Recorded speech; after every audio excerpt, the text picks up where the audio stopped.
मैं Ramesh Kumar Kumawat, senior teacher, government वरिष्ठ Upadhyay, Sanskrit school Amarsar, Jaipur, Rajasthan, Sanskrit शिक्षा विभाग। Hello everyone. कक्षा 10 विषय विज्ञान अध्याय 8 जीव जनन कैसे करते हैं में हम आज दूसरी क्लास को लेकर चर्चा कर रहे हैं। पिछले अध्याय में पिछला जो सेशन था उसमें अपन ने चर्चा करी थी कि जीवों में किस प्रकार से किस किस प्रकार का जनन होता है, उनके परिचय इंट्रोडक्शन को लेकर के। आज हम चर्चा करेंगे एकल जीवों में प्रजनन की कौन कौन सी विधियां पाई जाती हैं।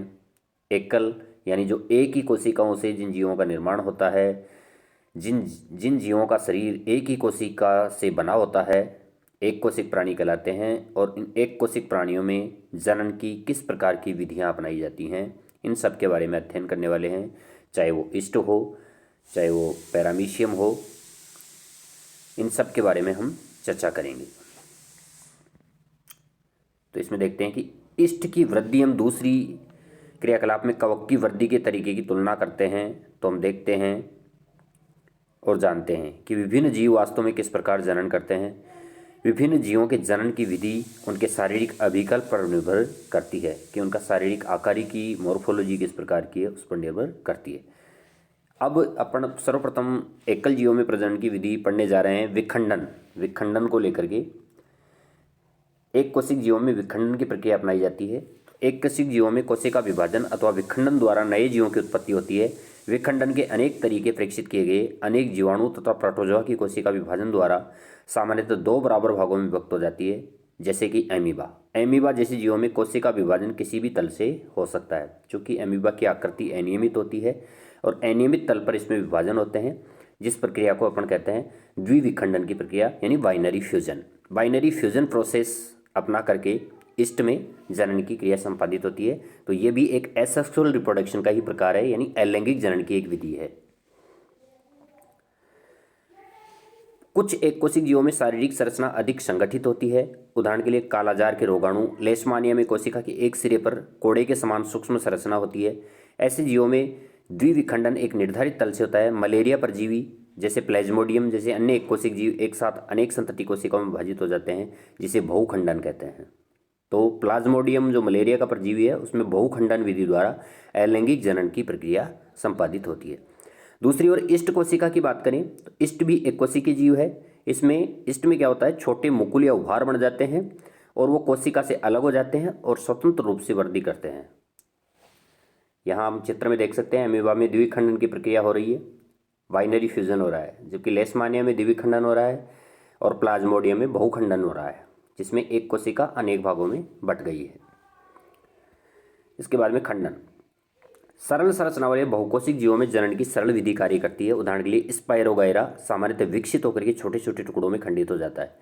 ये टुकड़े अथवा खंड वर्गीकरण नए जीव में विकसित हो जाते हैं, परंतु ये सभी बहुकोशिक जीवों के लिए सत्य नहीं है। वे सरल रूप से कोशिका दर कोशिका विभाजित नहीं होते हैं। इस कारण की अधिकतर बहुकोशिक जीव विभिन्न कोशिकाओं का समूह मात्र ही नहीं है। विशेष कार्य तो विशिष्ट कोशिकाएं संगठित होकर उत्तक का निर्माण करती है तथा उत्तक संगठित होकर के अंग बनाते हैं।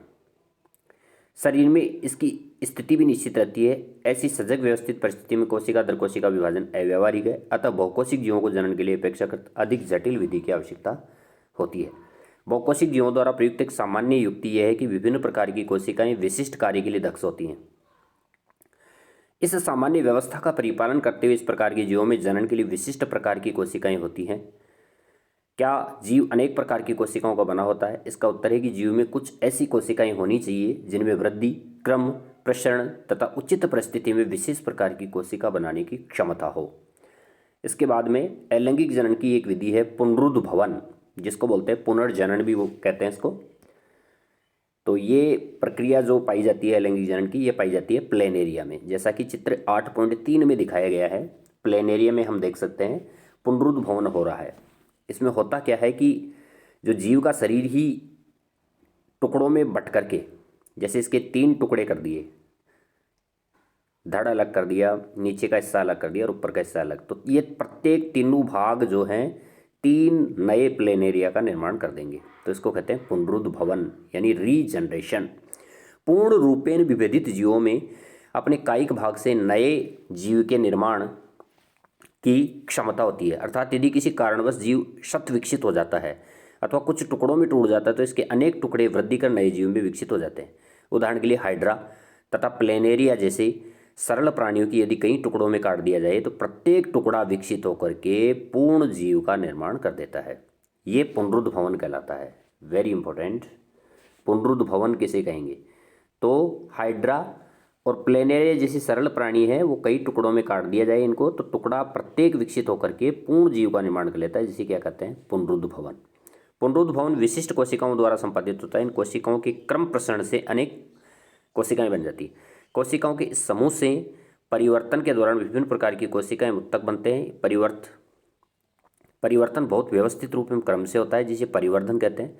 परंतु पुनरुद्भवन जनन के समान नहीं है। इसका मुख्य कारण है कि प्रत्येक जीव के किसी भी भाग को काटकर सामान्यतः नया जीव उत्पन्न नहीं होता है।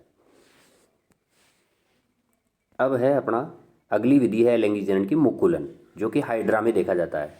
हाइड्रा में मुकुलन विधि द्वारा अलैंगिक जनन होता है। ये भी अलैंगिक जनन का ही प्रकार है, लैंगिक जनन नहीं है, क्योंकि एक ही जीव से प्राणी का निर्माण हो रहा है।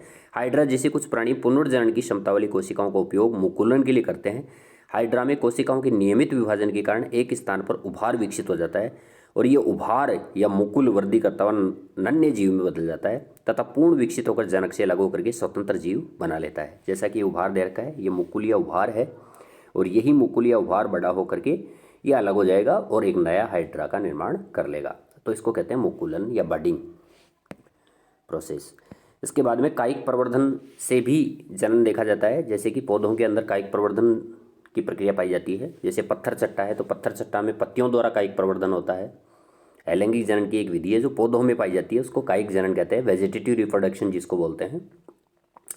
तो ये पत्थर चट्टे में पत्तियों के द्वारा प्रवर्धन होता है। पत्थर चट्टा आप देखते होंगे घर पे भी, ये प्लांट होगा पत्थर चट्टे का, तो उसमें देखोगे कि आप उसकी पत्तियां तोड़ के देखना, आप उसके अंदर खांच होती हैं, बीच बीच में से खांच होती है और प्रत्येक जो खांच होती है उसी से जो है उस पत्ती को ही रोपित कर दिया जाता है और उस खांच से ही पौधा निकलता है नया। तो इसको कहते हैं पत्तियों द्वारा प्रवर्धन, यानी पत्तियों से ही पौधे का निर्माण हो जाता है। तो ऐसे बहुत से पौधे हैं जिनमें कुछ भाग जड़ तना पत्तियों उपयुक्त परिस्थितियों में विकसित होकर नया पौधा उत्पन्न करते हैं। अधिकतर जंतुओं के विपरीत एकल पौधे इस क्षमता का उपयोग जनन की विधि के रूप में करते हैं। पर्तन, कलम अथवा रोपण जैसी कायिक प्रवर्धन की तकनीक का उपयोग कृषि कार्य में भी किया जाता है। जैसे गन्ना है, गन्ने का स्टेम लगाते हैं, पर स्टेम रोपित करते हैं और उससे नया गन्ना उत्पन्न हो जाता है। गुलाब अथवा अंगूर इसकी कुछ उदाहरण है। कायिक प्रवर्धन द्वारा उगाए गए पौधों में बीज द्वारा उगाए गए पौधों की अपेक्षा पुष्प एवं फल कम समय में लगने लगते हैं। ये पद्धति केला, संतरा, गुलाब एवं चमेली जैसे उन पौधों को उगाने के लिए उपयोगी है जो बीज उत्पन्न करने की क्षमता खो चुके हैं। कायिक प्रवर्धन का दूसरा लाभ यह भी है कि इस प्रकार उत्पन्न सभी पौधे आनुवंशिक रूप से जनक पौधे के समान ही होते हैं। तो ये पत्थर चट्टा दे रखा है। कलिकाओं के साथ ब्रायोफिल्म की पत्ती, ब्रायोफिल्म या पत्थर चट्टा पत्तियों द्वारा इसमें कायिक प्रवर्धन होता है। खांचे दिखाई दे रही हैं और इन्हीं खांचों में देखो पौधे कलिकाएं विकसित हो रही हैं, बड़े। इसी प्रकार ब्रायोफिल्म की पत्तियों की कोर पर कुछ कलिकाएं विकसित होकर मृदा में गिर जाती हैं और नए पौधे में विकसित हो जाती हैं। तो पत्थर चट्टा में पत्तियों द्वारा कायिक प्रवर्धन की प्रक्रिया अपनाई जाती है। इसके बाद में अपन देखते हैं उत्तक संवर्धन तकनीक क्या होती है। इसमें पौधे के उत्तक होता है, उसकी कोशिकाओं को पौधों के शीर्ष के वर्धमान भाग से पृथक कर नए पौधे उगाए जाते हैं। इन कोशिकाओं को कृत्रिम पोषक माध्यम में रखा जाता है, जिससे कोशिकाएं विभाजित होकर अनेक कोशिकाओं का छोटा समूह बनाती हैं, जिसे कैलस कहते हैं। कैलस को वृद्धि में विभेदन के हार्मोन युक्त एक अन्य माध्यम में स्थानांतरित करते हैं। पौधे को फिर मिट्टी में रोप देते हैं, जिससे कि वृद्धि कर विकसित पौधे बन जाते हैं। तो ये उत्तक संवर्धन तकनीक होती है, जिसमें किसी भी प्लांट के किसी पार्ट को अलग करके उससे किसी विशेष मीडिया या पोषक माध्यम पर उसको वृद्धि करके और अनेक कोशिकाओं का छोटा समूह बन जाता है, इसे कैलस कहते हैं। बीजाणु समासन, राइजोपस में बीजाणु के द्वारा कायिक जनन की प्रक्रिया होती है। अनेक सरल बहुकोशिक जीवों में भी विशिष्ट जनन संरचनाएं पाई जाती हैं। ब्रेड पर धागे के समान कुछ संरचनाएं विकसित हुई थी। राइजोपस का कवक जाल है। राइजोपस एक्चुअल में क्या है? एक फंगस है, कवक है। तो इस जनन के भाग नहीं है, परंतु ऊर्ध्व तंतुओं पर सूक्ष्म गुच्छ गोल संरचनाएं जनन में भाग लेती है। गुच्छ बीजाणुधानी है, जिनमें विशेष कोशिकाएं तो बीजाणु पाए जाते हैं, स्पोर्स पाए जाते हैं। बीजाणु वृद्धि करके राइजोपस के नए जीव उत्पन्न करते हैं। स्पोर्स के यानी बीजाणु के चारों एक मोटी भित्ति होती है जो प्रतिकूल परिस्थितियों में उसकी रक्षा करती है। बीजाणु की मोटी भित्ति होती है, प्रतिकूल परिस्थितियों में उसकी प्रोटेक्शन करने का कार्य करती है, और जैसे ही अनुकूल परिस्थिति आती है तो इनका अंकुरण हो जाता है। अब तक जनन की जिन विधियों की हमने चर्चा की उन सभी में नई पीढ़ी का सर्जन केवल एकल जीव द्वारा होता है और इसको कहते हैं अलैंगिक जनन। जैसा कि पूर्व में बताया जा सकता है कि एसेक्सुअल रिप्रोडक्शन में यानी अलैंगिक जनन की प्रक्रिया में केवल और केवल एक ही जीव जनन की प्रक्रिया में भाग लेता है और उसी जीव से एक नए जीव का निर्माण हो जाता है जो हूबहू प्रति होती है। इसके बाद में नेक्स्ट सेशन में हम चर्चा करेंगे लैंगिक जनन यानी सेक्सुअल रिप्रोडक्शन को लेकर के। तब तक के लिए थैंक यू।